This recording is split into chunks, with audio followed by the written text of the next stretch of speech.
Hello friends, स्वागत है आपका अपने यूट्यूब चैनल एजुकेशन लॉकर में।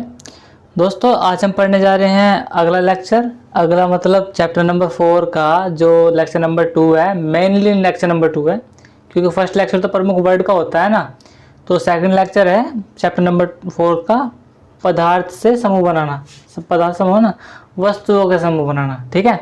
और हम उसमें कठोरता पढ़ चुके थे कि जो हाथ से दब जाती है या सॉफ्ट है वो संपीड़ित हो जाती है, वो मुलायम है, जो नहीं दबती है वो कठोर है, ठीक है। आज हम बच्चा कुछ चैप्टर कवर करने वाले हैं, थोड़ा स्पीड से चलेंगे और इस किताब का क्वेश्चन तो आज ही कवर कर लेंगे। उसके बाद फिर मैं नए टेस्ट लाऊंगा जब करेंगे क्वेश्चन। चलिए, चैप्टर वो है, मतलब हेडिंग क्या है,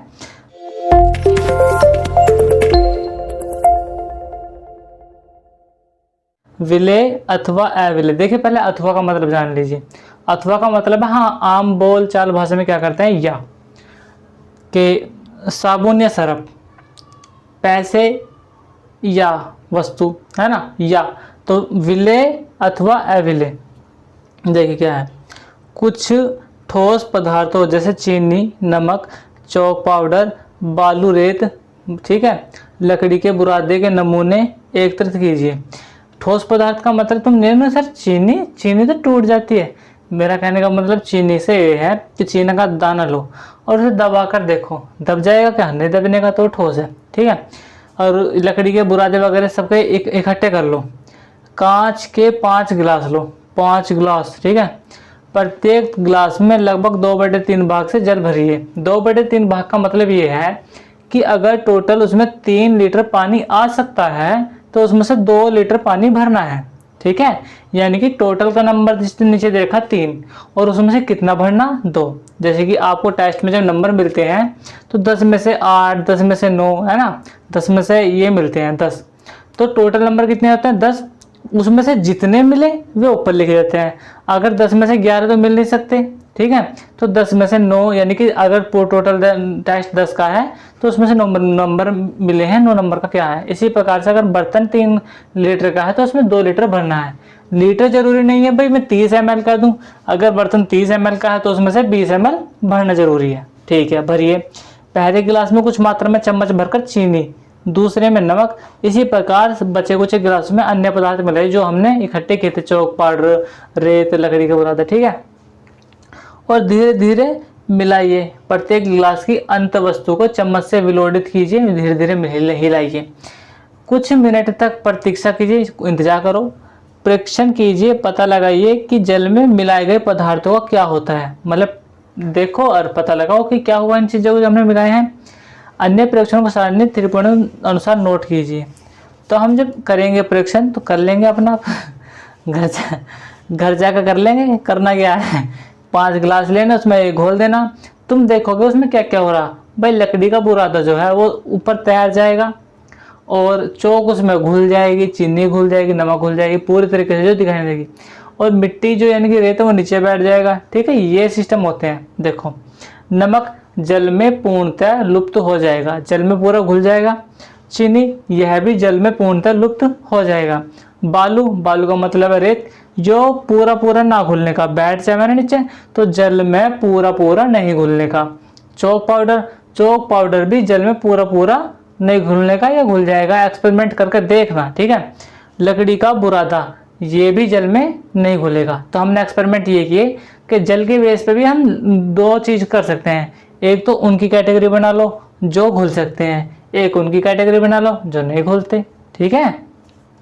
नेक्स्ट पेज पे चलते हैं धीरे धीरे। आज तो तुम्हारा फोटो आ गया भाई, हैं, देखो यार तुम, क्या बात है।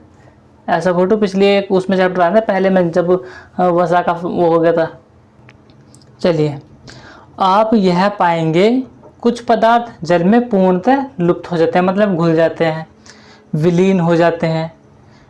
हम यह कहते हैं कि ये पदार्थ जल में विलय है, ठीक है। यानी कि जो जल में घुल जाए वो विलय है। तो इस हिसाब से ना सर, चीनी विलय है, बिल्कुल है। नमक भी विलय है, बिल्कुल है भाई। तो सर ये सब विलय है, ठीक है। तो फिर सर बालू क्या है उसके बारे में हम पढ़ेंगे, ठीक है। अन्य पदार्थ यानी कि दूसरी चीजें जल के साथ मिश्रित नहीं होते, जो जल के साथ नहीं घुलते, तथा काफ़ी समय तक गिलास में विलोडित करने पर भी जल में विलुप्त नहीं होते, मतलब खूब देर तक उन चम्मच से घोलने पर भी मिलते नहीं हैं। उन्हें क्या कहते हैं? वे पदार्थ जल में अविलय होते हैं। तो आप कोई भी चीज़ को देखकर बता दो कि जल में विलय है अविलय है, देखकर नहीं बताया जा सकता, जल में घोलने के बाद पता पड़ेगा। जल में विलय है, जल में विलय नहीं है। अच्छा, जो उसमें विलय है, जो उसमें मिल जाए, जो उसमें घुल जाए, जो उसमें विलीन हो जाए, वो विलय पदार्थ। जो उसमें ना घुले, कितनी बार घुमाने पर भी ना घुले, वो अविलय। आगे चलते हैं। चूंकि जल बहुत से पदार्थों को विलीन कर सकता है, इसलिए हमारे शरीर के प्रकारों में इसकी एक महत्वपूर्ण भूमिका है तथा द्रव भी जल में विलीन हो जाते हैं। जल एक तो मतलब हम सबसे ज़्यादा जल को ही यूज़ करते हैं, क्योंकि एक तो सस्ते में उपलब्ध हो सकता है, और सबसे ज़्यादा एकमात्र यही पदार्थ है जो सबसे ज़्यादा वस्तुओं को अपने में घोल लेता है, घोलने की क्षमता रखता है।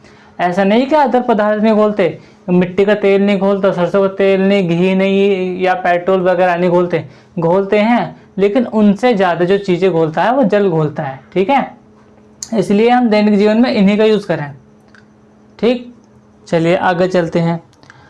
क्या द्रव में जल मतलब द्रव भी जल में विलीन है? मतलब कि जल में, पानी में कुछ और लिक्विड पदार्थ भी घुल सकता है?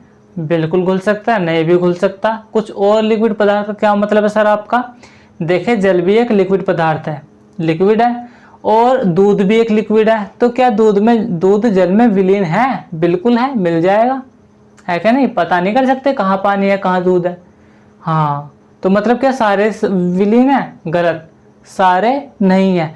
तुम तेल की बूंद डाल लो तो तेल ऊपर ऊपर तैर जाएगा, तो सारे नहीं है। तो कुछ द्रव भी जो मतलब जो वे भी तरल पदार्थ हैं या लिक्विड फॉर्म में है, वे भी जल में घुल सकते हैं, और कुछ नहीं भी घुल सकते। आने वाले उसमें पढ़ने वाले हैं कौन कौन घुल सकता है, कौन कौन नहीं। सिरका, नींबू का रस, सरसों का तेल अथवा नारियल का तेल, मिट्टी का तेल अथवा अन्य किसी द्रव नमूने इकट्ठे कीजिए, मतलब सैंपल लीजिए इन सबके। कांच का एक गिलास लीजिए, इसे आधा जल से भरिए। अब इसमें चम्मच भरकर कोई द्रव मिलाइए और भली भांति विलोडित कीजिए। इसे 5 मिनट के लिए छोड़ दीजिए। परीक्षण कीजिए क्या द्रव जल में मिश्रित हो जाता है। देखिए, करना है आपको, पढ़ना है और फिर करना है, करके देखोगे कुछ मिलता है कुछ नहीं मिलता। ठीक है, अब जो आगे आने वाले हैं, कुछ सामान्य द्रव को जल में विलेयता भली भांति मिश्रित होता है। सिरका, अब देखोगे सर सिरका भली भांति मिश्रित होता है। ठीक है, नींबू का रस, हाँ जी, अच्छी तरीके से यह भी मिल जाता है जल में। सरसों का तेल, नहीं सर सरसों का तेल की सतह ऊपरी बन जाती है कि हाँ ऊपर ऊपर तेल तैर रहा, तो वो उसमें नहीं मिलता। हम चम्मच से घुमाएंगे वो फिर ऊपर आ जाना, तो वो उसमें नहीं घुलता। नारियल का तेल कोई सा भी हो वो जल में नहीं घुलता। ठीक है, तो तेल कोई सा भी है वो जल में नहीं घुलता। नारियल का तेल भी नहीं घुलता, सरसों का तेल भी नहीं घुलता। कैरोसिन भी एक प्रकार का तेल ही है, तो मतलब कैरोसिन को ही मिट्टी का तेल कहते हैं। ठीक है, तो मिट्टी का तेल भी जल में नहीं घुलता। तो तुमने देखा कि जल में घुलने वाले भी सर मतलब एक तो वे हैं जो जल में घुल जाते हैं, ठोस पदार्थ हैं, और जो जल में नहीं घुलते वे भी अविलय हैं। और ये भी जो द्रव भी ऐसे हैं जो जल में घुला, जो जल में नहीं घुला। ठीक है, अब आगे चलते हैं। बूझो यह सुझाव देता है कि हमें यह भी जांच करनी चाहिए कि हमने क्रियाकलाप 5 में जिन द्रव का उपयोग किया है, क्या जल के अतिरिक्त किसी अन्य द्रव में भली भांति मिश्रित हो जाते हैं। पहले ये जानने के लिए उत्सुक है कि क्या गैसें भी जल में विलीन है। मतलब क्या कहना चाह रहे हैं भाई? ठीक है भाई, वे जल में नहीं मिले, मिट्टी का तेल जल में ना घुला, जल का मतलब पानी, मिट्टी का तेल पानी में ना घुला, तो कह रहे क्या वो मिट्टी का तेल किसी और में भी ना घुलने का, क्या मतलब पेट्रोल में, डीजल में वगैरह में घुलने का ना, वो देखेंगे हम भाई। जब हम जनरेटर चलाते हैं तो उसमें मिट्टी का तेल डालते हैं प्लस थोड़ा बहुत डीजल डालते हैं, तो मतलब मिक्स हो जाता है। इसका मतलब क्या समझे कि हाँ भाई मिक्स हो जाता होगा तभी तो, वरना तो मिट्टी का तेल या पेट्रोल डीजल ऊपर ऊपर तैर जाता, पहले मिट्टी का तेल फूकता फिर बाद में डीजल फूकता, ऐसा थोड़ी ना, मिक्स हो जाता होगा, इसलिए ही तो मिलाया है। तो मतलब कि ऐसा जरूरी नहीं है कि जो चीज़ पानी में नहीं घुल रही वो किसी दूसरे में भी ना घुलने की, क्या पता वो दूसरे में घुल जाती हो। चलिए आगे बढ़ते हैं। पहले यह जानने के लिए है कि आपने भाई ठोस पदार्थ मिला लिए जल में, जैसे कि चीनी मिल गया और लकड़ी का पूरा तना मिला, तो मतलब ठोस पदार्थ का पता पड़ गया कौन मिल सकता है कौन नहीं। ठीक है, आपने द्रव मिलाकर देख लिया कि भाई ठीक है जो लिक्विड फॉर्म है कुछ मिलते हैं कुछ नहीं। अब आप ये भी बताइए हमें क्या गैस भी मिल सकती हैं? चलिए गैस को भी देख लेते हैं, पहले का भी जवाब देते हैं। कुछ गैसें जल में विलीन हैं जबकि अन्य नहीं। मतलब इसके भी यही मैटर है, कुछ मिल जाएंगी कुछ नहीं। कौन कौन सी मिल जाएंगी? सामान्यतः जल में कुछ थोड़ी गैसें मात्रा में विलीन होती हैं। उदाहरण के लिए जल में विलीन ऑक्सीजन गैस जल में रहने वाले जंतुओं पादपों की उत्तरजीविता के लिए अत्यंत महत्वपूर्ण है। देखिए आपको अगर मैं बताऊं कि H2O, हाँ तो H2O, यदि आपसे कहूं कि H2O, देखिए H2O ये हाइड्रोजन है और ये ऑक्सीजन है, इसी को जल कहते हैं। तो मतलब तुम क्या समझे कि जल में ऑक्सीजन और हाइड्रोजन मिली हुई है, ठीक है। तो दोस्तों ये जल का फॉर्मूला होता है, तो आप समझिए कि जल में हाइड्रोजन मिली होती है ऑक्सीजन मिली होती है, ठीक है। तो इसका मतलब क्या है? अच्छा तो जो जल में जो पेड़ पौधे उगते हैं, जीव जंतु रहते हैं, वे ऑक्सीजन पानी से ही ले लेते हैं। तो हाँ उनमें गलफड़े पाए जाते हैं, तो वे क्लोम्स द्वारा उसी में से अपनी ऑक्सीजन ले लेते हैं और अपना जीवन यापन करते रहते हैं। वस्तुएं जल में तैर अथवा डूब सकती हैं। हाँ बिल्कुल भाई डूब भी सकते हैं तैर भी सकते हैं। चलिए देखते हैं कौन कौन तैरता है कौन कौन नहीं। क्रियाकलाप 4 करते समय आपने यह ध्यान दिया होगा कि जल में अविलय ठोस जल से पृथक हो जाते हैं। क्रियाकलाप 5 में आपने यह कुछ द्रव के साथ ऐसा देखा होगा, इनमें से कुछ पदार्थ जो जल में विस्तृत नहीं होते हैं वे जल के पृष्ठ पर रह जाते हैं। आपने जब ठोस पदार्थ मिलाए थे कुछ ऐसे देखे होंगे कि हम ना जो ना मिले उसमें, जो उसमें नहीं मिले उनको पानी से अलग करा जा सकता है। जैसे कि रेत है, रेत ना मिला तो उसको नितार का अलग कर सका, पानी को अलग कर लिया। इसी प्रकार से द्रव भी होंगे, जो द्रव में ना मिले जल में ना मिले तो उन्हें अलग करा जा सकता है। जैसे कि सरसों का तेल है, सपोज करो कैरोसिन है, तो वो पानी की लेयर पर ऊपर फैल जाएगा, तो उसे कीप से सूत लेंगे ऊपर, तो क्या हो जाएगा? उसका भी पृथक संभव है। क्या दूध से पानी निकालना संभव है? एक बार मिल गया तो मिल गया, अब कैसे निकालेंगे? चलिए देखते हैं आने वाले। ये देखिए आपको एक मग दिख रहा होगा और साइड में अपनी फोटो मत देखिएगा, उसमें आप कुछ ज़्यादा क्यूट लग रहे हैं गंजे हैं। चलिए आज देखते हैं। जल में डूबती तथा तैरती हुई वस्तुएं, कुछ डूब रही हैं कुछ तैर रही हैं।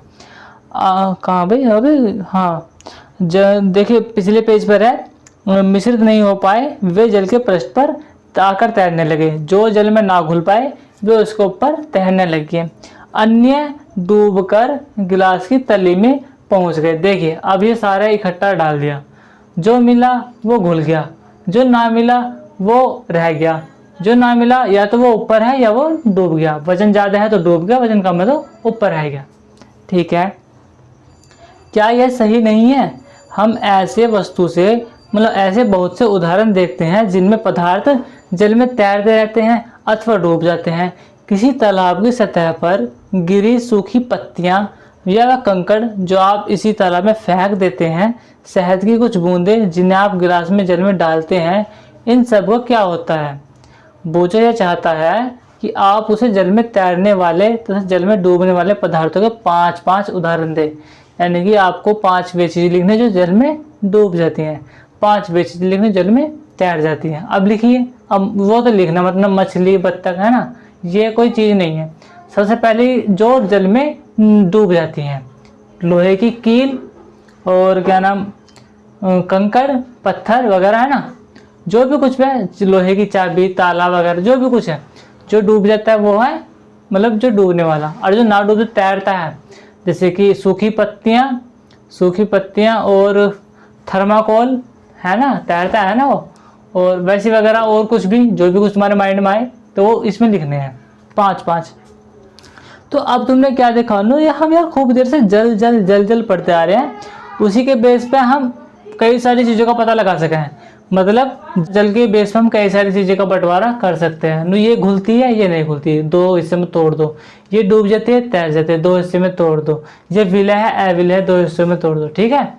तो 2 कैटेगरी बना सकते हैं जल के अभाव पर भी। तो हम कई सारी चीज़ें को मतलब अलग अलग कैटेगरी में बांट सकते हैं जल को बेस मान करके। हम भाई तू इन चीज़ों का पता कैसे लगा रहा, मैं तो पानी से लगा रहा, पानी में डुबा डुबा कर देख रहा, जो डूब रही है वो अलग है, जो तैर रही है वो अलग है, ठीक है नहीं।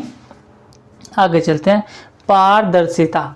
देखिए मैंने आपको वर्ड मीनिंग में कराया था, पारदर्शिता का मतलब है पार लग रहा, पार का मतलब आरम पार, आरम पार मीन्स आर पार का देखना, देखना या कुछ भी करना है ना, उसे कहते हैं पारदर्शिता। इसी से मिला है पार पार मतलब जो एक दूसरे का पार है। आपने लुका छिपी का खेल खेला होगा जिसे बोलते हैं आई पाइस, आई स्पाइस यार जो भी कुछ है, हाँ हाइड एंड सीक, ठीक। उन स्थानों के बारे में विचार करिए जहां आप खेलते समय छिपना चाहेंगे। भाई जहां तुम छिपा कर रहते, गेट के पीछे, पिलंग के नीचे, है ना, तो उनकी जगह के बारे में सोचो, ठीक है सोच लिया, ताकि आप दूसरों को दिखाने दें, मतलब इन इसी जगह को सोचा करें ताकि दूसरों को दिखाने दें। आपने इन स्थानों को क्यों चुना? क्या आपने कभी शीशे की खिड़की के पीछे छिपने का प्रयास किया? मतलब जब भी जैसे तुम्हारे घर में कोई विंडो है शीशे की, कांच की है, तो कभी को तुम्हारा दोस्त कोई डैम पर है और तुम छुपे हो खिड़की के पीछे जो कांच की है, कैसे कभी क्या? इतनी बड़ी मूर्खता किसी ने की है? अगर की है तो कमेंट करो, वो महामूर्ख आदमी है। अबे यार क्या जो कांच की शीशे किया वो तो आर पार दिख सकता है, उसको छुपने क्या फ़ायदा? वो तो सबसे पहले तुम्हें कहेगा, तुम्हें टारगेट बनाएगा।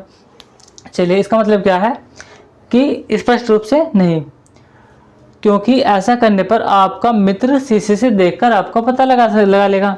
उन पदार्थों द्वारा सामग्री हो जिनसे होकर वस्तुओं को देखा जा सकता है उन्हें पारदर्शी कहते हैं। मतलब वे चीज़ें जिनके आर पार देखा जा सकता है उसे क्या कहते हैं? पारदर्शी कहते हैं। जैसे कि आपको मैं एग्जांपल दूं, ये लीजिए, मेरी हथेली का आर पार देख पा रहे हो, क्या लिख रहा है? नहीं, तो ये पारदर्शी नहीं है। ये देखिए ये कागज़ है, आप देख पा रहे हो क्या है? नहीं, तो ये पारदर्शी नहीं है। तो इसका मतलब क्या हुआ? तो मतलब सर बस या तो फिर तो कंची है, कंच ऐसी चीज़ है जो आर पार देख सकते हैं, हाँ बिल्कुल है। या सर एक पतली पन्नी है, हाँ पतली पन्नी, वो भी पानी कलर की, उसमें आर पार देख सकते हैं, हाँ बिल्कुल है। तो ऐसी चीज़ें या ऐसी वस्तु जिनके आर पार देखा जा सकता है उन्हें क्या कहते हैं? पारदर्शी। और सर जिनके आर पार ना देखा जाता तो वे अपारदर्शी भैया। अगर देखा जा रहा तो पार और ना देखा जाए तो अपार, अपारदर्शी, ठीक है। आगे चलते हैं, कांच, जल, वायु तथा कुछ प्लास्टिक पदार्थों पारदर्शी पदार्थों का उदाहरण है, ठीक है। मतलब कंच में देख सकते हो आप, पानी के अंदर देख सकते हो, बहुत साफ पानी है तो उसका आर पार देख सकते हो, है ना, पानी में। और कुछ क्या, वायु, हवा भी एक मिश्रण है कई सारी गैसों का, तो उसके आर पार भी देख सकते हो। हवा क्या है? अभी तुम खुद देख पा रहे हो, आपके और आपके दोस्त के बीच में हवा है, तो हवा के आर पार देख पा रहे हो अपने दोस्त को, तो उसमें भी देख पा रहे हो। प्लास्टिक में भी है कुछ, है ना। प्राय दुकानदार बिस्किट, मिठाइयाँ तथा अन्य खाद्य पदार्थों को कांच अथवा प्लास्टिक के पारदर्शी पदार्थों में रखना अधिक पसंद करता है। मतलब जो दुकानदार है, तो आपने देखोगे बोट कंच के बने होते हैं, प्लास्टिक के बने होते हैं डिब्बे, तो वो उनमें रखना पसंद करा। क्या अपने जो लड्डू वगैरह होते हैं, तो क्या कभी तुमने देखा है कि एक ना बिल्कुल डार्क ब्लैक कलर का बॉक्स है और उसमें लड्डू रखे हैं, जस्ट उसी के बराबर में दूसरा डार्क ब्लैक है, जस्ट उसके बाद तीसरा डार्क ब्लैक है, जो आर पार नहीं देख सकता। अब फायदे क्या उन चीज़ का? जो पब्लिक देख ना सके, नू कहेगा नू अक्कड़ बक्कड़ बम्बे वो, हाँ इसमें लड्डू होंगे और सर जी मुझे 2 रुपये का लड्डू चाहिए। अब वो भी दुकानदार भी, अरे यार अभी तो लड्डू का डिब्बा ठाक रखा था, पता ना कहाँ है, सारे खोल खोल के देखो। तो आर पार देखने वाला सिस्टम बेस्ट है, पात्रों में रखना अधिक पसंद करता है। चलिए देखिए दुकान दिख रखी है, अरे भैया जी, अरे भैया जी देखिए अपने चेहरा करते हैं ताकि खरीदार इन चीज़ों को आसानी से देख सके, ठीक है। दुकान पे रखी पारदर्शी बोतलें, देखिए कांच का आर पार दिख रहा है, खुश हो रहा है, जीभ दिखा रहे जीभ। चलिए इसके विपरीत कुछ ऐसे पदार्थ भी हैं जिनसे होकर आप वस्तु को नहीं देख सकते। तो सबसे पहले मैंने आपको क्या दिखाया? सर जी अपना काला कलुट्टा हाथ, उसी का आर पार नहीं दिख रहा था, तो सीधी सी बात है अपारदर्शी है। दूसरे नंबर पे कागज, तो वो भी अपारदर्शी है, ठीक है, तो ये अपारदर्शी है, वस्तुएं नहीं देख सकते, इन पदार्थों का अपारदर्शी कहते हैं। क्या आप नहीं बता सकते कि बंद लकड़ी के बॉक्स, गत्ते के डिब्बे अथवा धातु के पात्र यानी कि धातु के बर्तन के भीतर क्या रखा है? ये सब बता सकते हो? नहीं बता सकते यार। दीवार के आर पार नहीं देख सकते हम, सेब के अंदर नहीं देख सकते हम, हैं हम काफ़ी चीज़ों के अंदर नहीं देख सकते। वे क्या अपारदर्शी हैं सारी चीज़ें? ठीक है। लकड़ी, गत्ता, धातुएं अपारदर्शी पदार्थों के उदाहरण हैं। क्या अब आप हम यह समझते हैं कि आप बिना किसी भ्रांति का मतलब है बिना किसी डाउट के, बिना किसी डाउट के सभी पदार्थों या वस्तुओं को पारदर्शी अथवा अपारदर्शी में समूहित कर सकते हैं। यदि मैं आपसे कहूं कि अपने घर की चीज़ों को डिवाइड कीजिए, कौन सी पारदर्शी है कौन सी अपारदर्शी है, तो आप सबसे पहले खोजोगे अपना शीशे में आप अपना फेस देखोगे तो तुम क्या कहोगे? सर जी पारदर्शी है। अब मैं कहूँगा एक चार्ट लगेगा। जब पारदर्शी होता तो शीशे के पार वाली चीज़ दिखती, यानी कि तुमने दीवार पर जो शीशा लगाया हुआ है उस शीशे के पार वाली दिखाई देती, लेकिन तुम्हें तो अपना फेस दिखाई दे रहा, तो शीशा पारदर्शी नहीं है। बट कंच, अगर शीशे के पीछे से पॉलिश हटा दो तो वो कांच बचता है, कांच पारदर्शी है। तुम सारी चीज़ों को डिवाइड कर सकते हो। गेट नहीं है, चादर नहीं है, पलंग नहीं है, बेड नहीं है, चेयर नहीं है, टेबल नहीं है, कुछ पारदर्शी नहीं है। ठीक है, चलिए आगे चलते हैं। चैप्टर हो गया खत्म, थोड़ा सा है, चलिए करते हैं। ये क्या है? हाँ, दो बूंद कहाँ है? बूंद तो पड़ी भी ना। अरे यार ये तो रह गया। क्रियाकलाप 6। सर जी कह रहे हो, अरे सर जी पता ना कहाँ खो रहे हैं। देखिए, कागज़ की एक शीट लीजिए, यानी कि एक पेपर लीजिए और इससे होकर किसी प्रदीप्त बल्ब को देखिए। मतलब देखो, कागज़ के अपने आँखों आगे लगाओ, अब बल्ब को जलाओ और तब उस बल्ब को देखो। ठीक है, वो दिखेगा नहीं। इस संबंध में अपने प्रेडिक्शन नोट कीजिए। तो तुम क्या होगा? कागज़ के आर पार प्रदीप्त बल्ब नहीं चमकता है। ठीक है, अब कागज़ की शीट के बीच 2-3 बूंद तेल खर्च कर लो, थोड़ा सा तेल खराब कर लो, पेपर को लो, पेपर पे 2-3 बूंद तेल लो और उसे रगड़ लो। रगड़ने के बाद अब तुम उस तेल लगे कागज़ के आर पार देखो। क्या करो? उस 2 बूंद खाने का तेल या मक्खन डालकर से फैलाएं कागज़ को उस भाग से जहां तेल फैला है। प्रदीप्त बल्ब को दोबारा ध्यान से देखिए। अब दोबारा देखो उस बल्ब को, क्या होता है? अब क्या आप देखते हैं? क्या आप यह पाते हैं कि अब बल्ब में पहले की अपेक्षा अधिक स्पष्ट दिखाई देता है? क्या होता है? जो पहले बल्ब दिखाई दे रहा था उससे अच्छा अब दिखाई देगा जब तेल की बूंद गिरी हुई है उस पर। तो क्या समझे? लेकिन क्लियर तो फिर भी नहीं दिखाई देगा। तो उन्होंने कहा सर इसमें तो 3 कंडीशन बन गई, या तो दिखाई देगा, या ना दिखाई देगा, या थोड़ा थोड़ा दिखाई देगा। तो ये थोड़े थोड़े वाली कंडीशन है, हल्का हल्का। ठीक है, तो सर जो दिखाई देगा उसे पारदर्शी, जो ना दिखाई देने को उसे अपारदर्शी, और जो हल्का हल्का दिखाई देगा उसे कहेंगे पारभासी। क्या? पारभासी। चलिए पढ़ते हैं आगे। ठीक है, परंतु क्या आप इस चिकने कागज से होकर प्रत्येक वस्तु को पूर्णतः स्पष्ट देख लेते हैं? कदाचि नहीं, मतलब कभी भी नहीं। ऐसे पदार्थों जिनसे होकर वस्तु को देख तो सकते हैं, परंतु यानी कि बहुत स्पष्ट नहीं देखा जा, बिल्कुल क्लियर नहीं देखा जा सकता, उन्हें कहते हैं हम पारभासी। वे वस्तुएं क्या कहलाती हैं? पारभासी कहलाती हैं। कागज पर लगे उस तेलीय धब्बे को याद कीजिए जिसका प्रयोग हमने खाद्य पदार्थों या वसा के लिए परीक्षण में किया था, वह भी पारभासी ही था। क्या आप पारभासी पदार्थों के कुछ और उदाहरणों को सोच विचार कर सकते हैं? सर जी कागज पर कोई भी तुम राइस पेपर लो वगैरह लो और उसको तेल लगा दो जी, पारभासी बन जाएगा।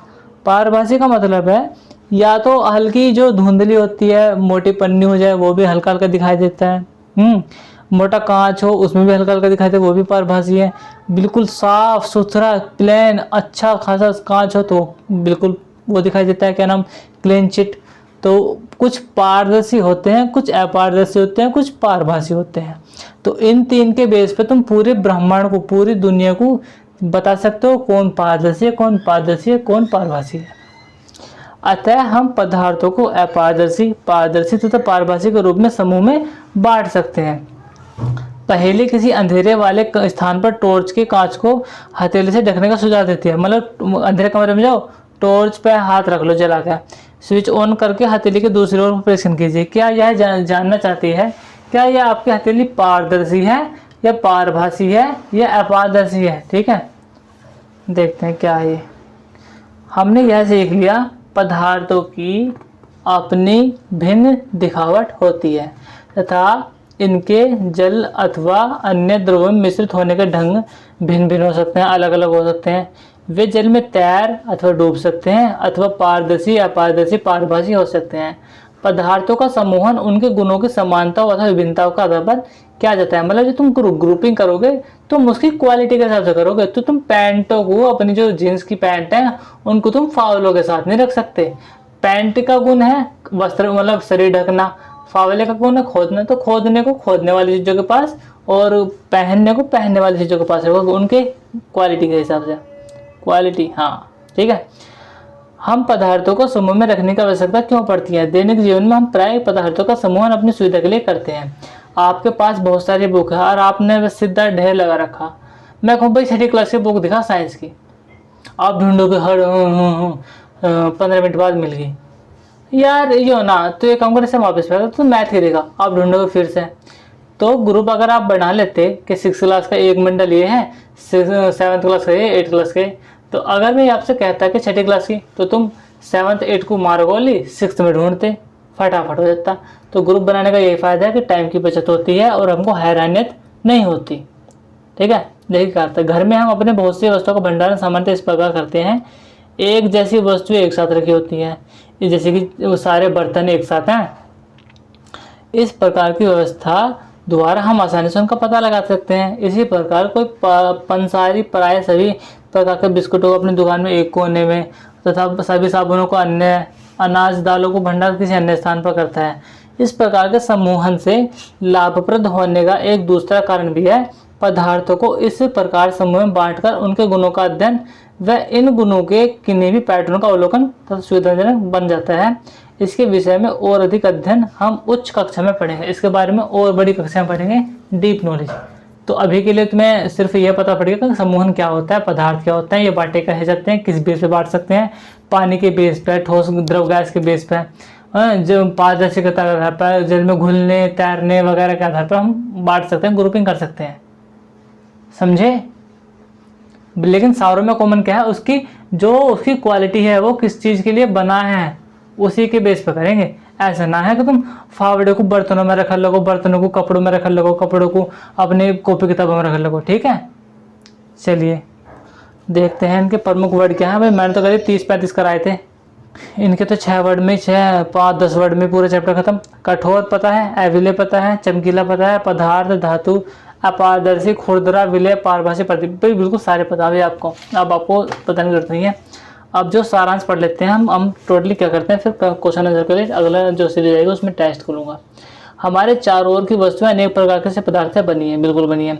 किसी दिए गए पदार्थ का उपयोग बहुत सी वस्तुओं के निर्माण में किया जाता है। किसी वस्तु को केवल एक ही पदार्थ से बनना संभव भी हो सकता है अथवा उसे विभिन्न प्रकार के पदार्थ से बनाया, मतलब एक ही चीज़ को बनाने में एक ही पदार्थ भी लग सकता है और कई भी लग सकते हैं। ठीक है, विभिन्न प्रकार के पदार्थों में गुण भिन्न भिन्न होते हैं, मतलब हर, जैसे कि प्लास्टिक में अलग गुण है, लोहे में अलग गुण है, कांच में अलग गुण है, रबर में अलग गुण है।